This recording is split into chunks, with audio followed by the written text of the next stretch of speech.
point, a lot of fun, but today it's back to business. You are, wow, they've returned these. I remember coming here like once in a while. And hello and good morning, you guys. I'm having a nice start to the week. Man, I could barely get up this morning. It's already 9:25 a.m. and this last weekend made me feel mentally drunk, and I just could hardly get up. Like, it's a different season, a different time, a different school year, but I am still getting mentally drunk from those eventful days. Whether if it's just one fun night or if it's a eventful weekend, like the next morning after that, I just barely get out of bed. So this is the beginning of week 2. Goodness me, like even the second week syndrome hits me even harder than a bullet. Like, this is my insanity with this number in the last 10 years. That's the first part of the second week done complete, and it still kind of feels like the drunkenness from the summer travels. It's like, hey, I've been around the world this summer. I went here and there, a whole lot of fun. It's been a lot of adventures, but then the reality storm hits again. My God. So if you haven't seen the last 3 vlogs, on Friday and Saturday, I have been to the Sea Country Festival, and on Sunday I went to the antique car show that was at Daniel Point. A lot of fun, but today it's back to business. Just finished lunch. Now, hanging out with Chick-fil-A. So yeah, this is my first visit here since the time that it has been on renovation. Now, the unruly passenger who forced a flight from Virginia to Oh my God. Grand Junction, Colorado. Tonight, that flight finally touching down at LAX. And holy crap, dude. Eyewitness News reporter Jory Rand joining this is just speaking something that we've got to stand up to. Had to call in a new flight crew to finish the flight. So tonight, almost 8 hours after their scheduled arrival, these weary travelers finally arrived in LA. Jory, why am I here after 7:45? I want to tell you why. Wow, 8 hours? I want to be from out this morning.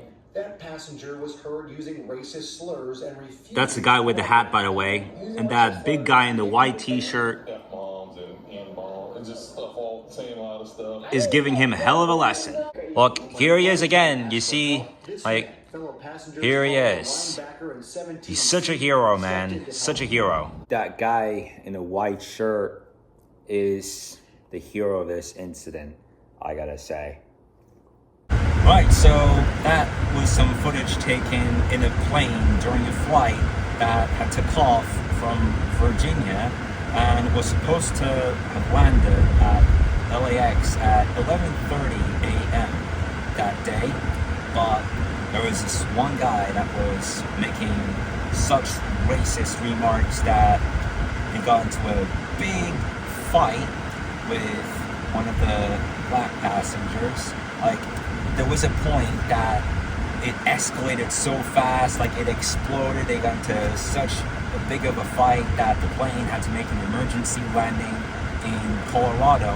And it was not until 7:30 p.m. that the plane had landed at LAX, in other words, the destination. Like, that clearly tells it all about how much batshit crazy it has been getting these days on airlines, like during flight, after flight, that sort of thing.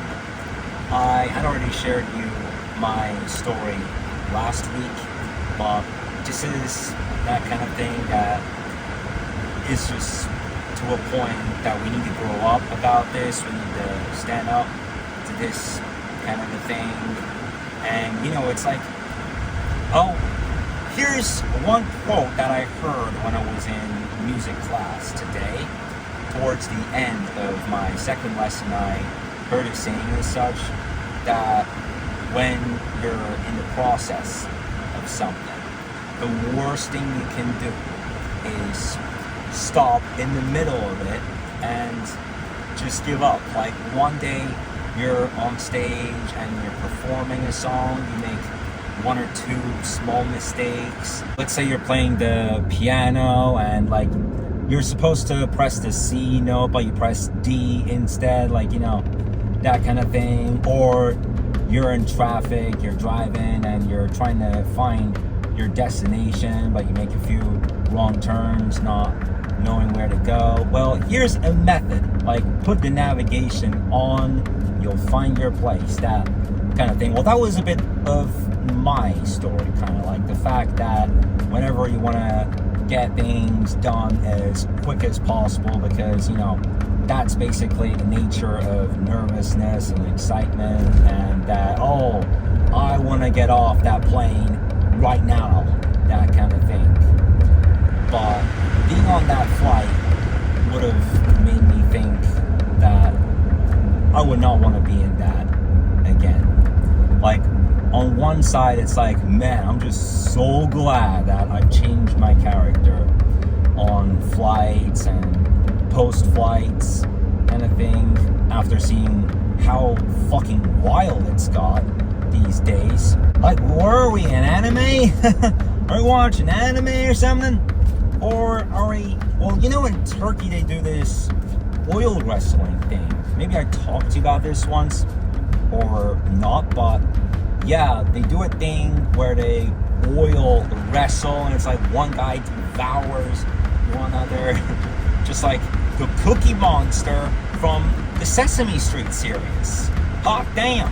But man, it's like, other than that nature of being excited, being nervous, and being quick and all that kind of thing, like, I haven't had a look at that.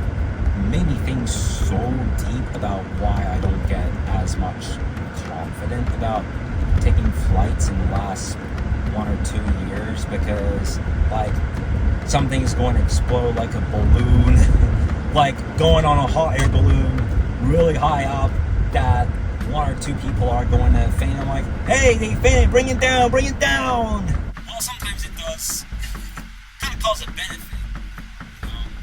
Because at the end of yesterday, well, in the evening of yesterday, I want to say, because it was around 2:30 p.m. when I had posted the vlog when I was going to the car show, in fact, just after we had left the area when I got to lunch. So in the evening time, I've been to Costco. It was like 5:30. We got there, and they close at 6 on Sundays, and so we left.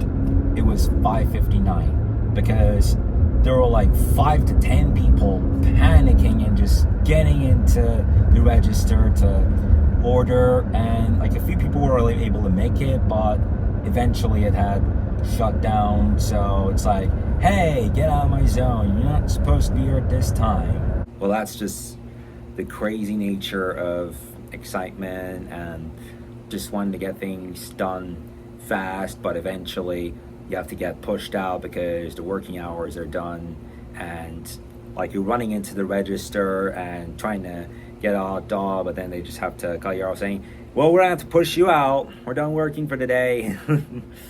Whatever. So at the beginning of the video on Saturday, I had set myself the target, after having played that pick or wheel game, to take 9,803 steps.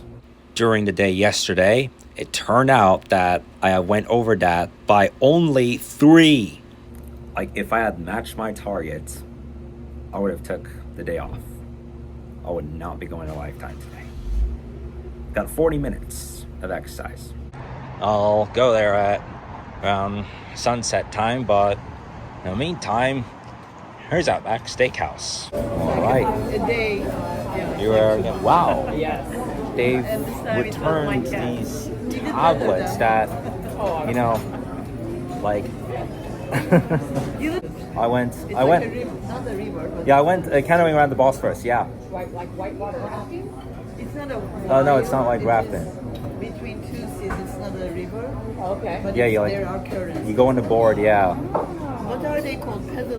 You can see, you got the battleships right here. That's just a trailer of battleships. But yeah, they returned the tablets to this restaurant. Like, I remember coming here like once in a while, and they would have these tablets for me to play with, but after I started coming on the bases, they got rid of them. But wow, they have them back. Like, I literally just took the bar only to realize that they had brought these devices back. How amazing. Look at where Terry's come all the way down. Wow. He must be one sick hell of a dude right here. He must be the Mr. Traveler of cats. Mr. Spy. Terry the Spire. Whatever. Well, maybe he's curious, just like Smokey, but for some reason we don't let Smokey out unless if we are in company of him, or at least the one of us, you know? Like, there may be a day that my mom and I could take him out and he could just enjoy the outside scenes for a nice, sweet moment. When it comes to Terry, though, like, we do see him a lot run outside and act like he's in his prime, just fidget like a fish under the sea. But at least Terry is sensitive enough. He knows how to get to the house, and he knows which times would be right to leave the house. Like, he knows a lot of these. Alright, so welcome to Lifetime now. Gotta get that challenge started. What the heck? Like, why are your numbers consistently? Oh, there we go. Now it's at 5. Much better. This thing can be one hell of a bitch at times. Crazy, right?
Alright, that's 75% of today's workout done and over with.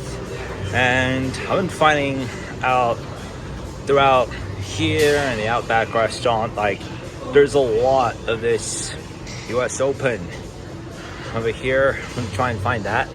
Oh, there we go. So I just found it on 26.4, sponsored by Kia.